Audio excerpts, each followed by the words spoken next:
when we start appraising any paper, the first and foremost thing is to decide what paper are we appraising.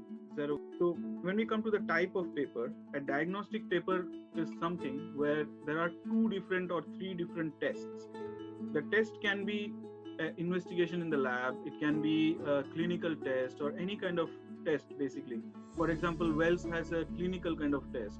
Wells is a clinical kind of test for DVT, or it could be a troponin, which is a lab test, or it could be a radiological test like X-ray. So comparing these three things for TE, so that's a diagnostic kind of test. So the important thing in a diagnostic test is that all the tests are performed for the same patient, and then you compare it. It's a therapeutic paper. A therapeutic paper can be something like what we call where there are two different groups and you're comparing it, and one group has one type of treatment and the other group has other type of treatment. Important thing there is that both the groups should have similar kind of demography, that is male-female ratio, socio-economic ratio if that is relevant, age if that is relevant. So all those things should be similar, and then the only difference between those two groups is what therapy you are actually going to give. Apart from that, it could be a meta-analysis where there are different kind of trials and you're combining them. There are other forms of, but mostly it's qualitative. Qualitative papers will be slightly different, and that's a discussion for a different day. So first we have realized what is the paper type. So once we have done that, there are a few basic components for any paper that we need to go through. Okay, so we would see that the commonly available open access stuff is the abstract. So that is the writer's summary. The writer has a summary, and you go through that first, and that gives most of the idea of what that paper is. Then you go through the design and methodology. When you say design and methodology, PICOT. So PICOT is a very good acronym to say like what was the population. So as I was saying, the population sex ratio, age distribution, all those things, are they similar? Because if they are not similar, then you cannot really compare two different groups. Then to realize what the intervention really was, then to realize how can we compare these? Are these two comparable? And then the outcome measure, which should be reliable and of clinical value. What that means is mainly that your whole research is designed upon one thing. You're testing one thing, but when you're writing the paper, if you come up with an outcome which is completely different, just because by chance you came upon that, then it's not really reliable. The timeline is important.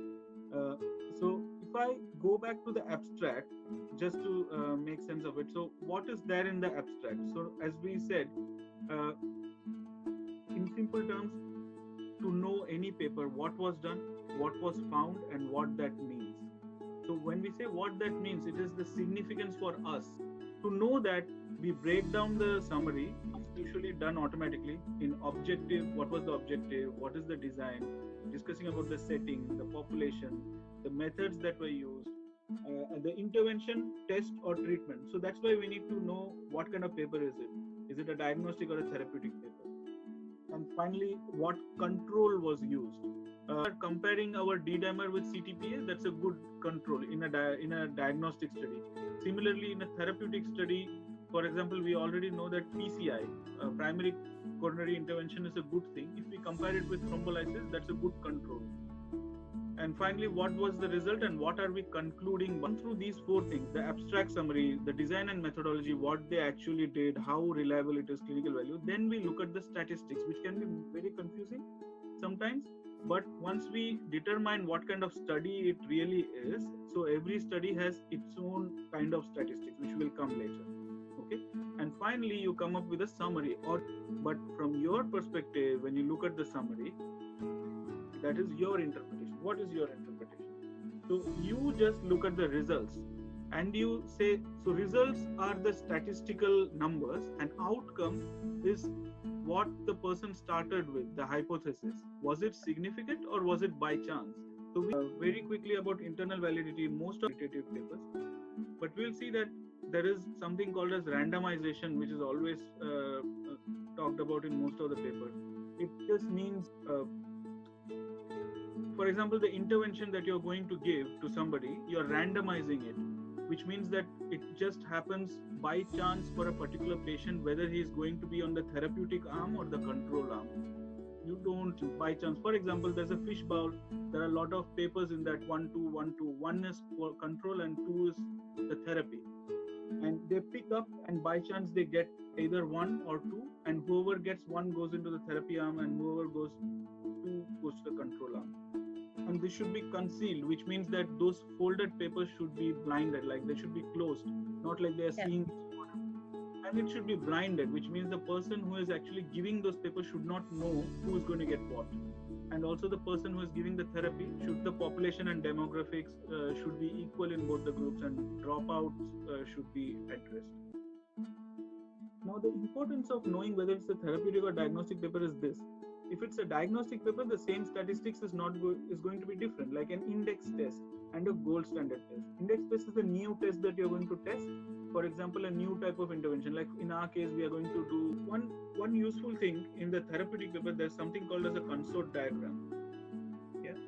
So it's nothing. It's just a simple thing. The consort diagram just says IMRAD. IMRAD is the introduction, methodology, results, analysis, and discussion. We already discussed about it.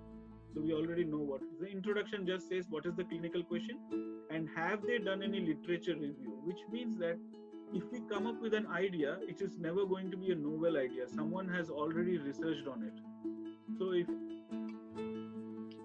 So depending on the type of paper, the statistics, how it is described is slightly different. For example, the therapeutic paper, it talks about rate and p-value. The diagnostic paper talks about sensitivity, specificity. For example, we always say D-dimer is more sensitive, which means that D-dimer is good when it is negative. Is more specific, which means if troponin is high, it means that it is related to heart. But if it is low, it does not mean that the chest pain is of no reason. It could be something else. It could be infection. It could be so many other things. So troponin really doesn't talk about what it is. It only says that it is related to heart. So it is specific. So that's easy to understand. Okay, now that we have introduced the basic framework of a scientific paper, let's move on to the second part, which basically makes sense of the paper. There is a logical flow that we have just noted. So if I briefly review everything, so the first step that we described is to identify what kind of paper it is, and the usefulness of that is because there are three basic aspects to basically understand a paper. One is the internal validity, which basically looks for discrepancies within the design and methodology of the whole study itself. And secondly, it is the results that they have come up with, which is the statistics that they have derived from the paper, and the outcome measure, which basically is something that they started with, that is the hypothesis that they initially started their whole study with. Did that get justified? And third aspect is that depending on the internal validity and the results and outcome, is this study basically useful for us, which is in other words known as the external validity. So to derive these three concepts, it is useful to know what kind of study it is, because we know that it is a therapeutic study. We can look specifically for whether the design randomized the subjects, was the interventions were they concealed, and everything that we discussed. And if we know that it is a diagnostic study, to basically test the methodology and design, we can look if we can identify a proper index test, and the control, was it a gold standard, result depiction, and the outcome measure. If it is a therapeutic paper, we can specifically look for things like the rate, relative risk, the p-value. So these will tell us how statistically significant the results and outcome are. Similarly, in a diagnostic paper, it is useful to look for the 2x2 table and to understand the sensitivity and specificity, to look for the usefulness in our own practice. If we can understand it's a therapeutic paper, then is the patient profile similar? As we discussed, was it clinically and statistically significant, and what is the worth of this new intervention, which is basically the cost versus significance. And if it's a diagnostic study, most of it would depend on the index test that we are trying to introduce, whether it is an acceptable test in our population, as well as in the socio-cultural setup of our population. Is it affordable for us, and will that be available in our setting? How accurate is the index test? The culmination of our hard work is to make our own summary or interpreting the results and outcome of the paper.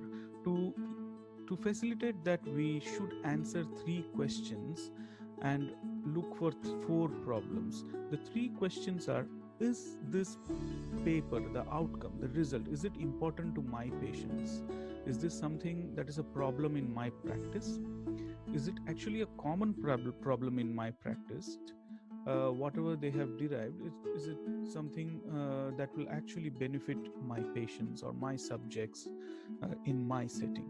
And the 4 problems is: are there any adverse effects of the outcome and result? Is it a very rare issue that it doesn't really matter? And is it very costly, I mean beyond our budget? And will the subjects in my practice accept if we introduce this new intervention? So as we already mentioned, the results talk about 2 different things: outcome, which is related to the hypothesis, and the outcome that we got, was it significant really, and we designed the paper in a manner to test our hypothesis, or the outcome that we are talking about, it just happened by chance. To rule out the element of chance, we talk about significance. In terms of statistical significance, there are few tools. For example, in a therapeutic paper, we have tools like p-value. So any result, if the p-value is less than 0.05, we consider it to be statistically significant. Similarly, in a diagnostic paper, the confidence intervals are looked, and there are other elements that determine that it is statistically significant. Finally, clinically, whether it is significant or not, like, did the patients really get some benefit? These are things like the mortality benefit, morbidity benefit, and 30-day survival. So have those kind of aspects been published as well within the paper?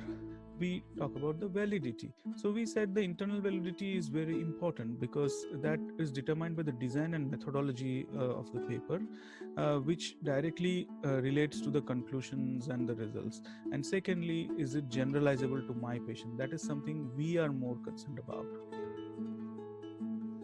So this was hopefully a very brief synopsis to kickstart journal clubs, or to initiate our quest into critical appraisal of papers. And there are so many other resources that are available, and I hope that this would be useful for us. Thank you so much.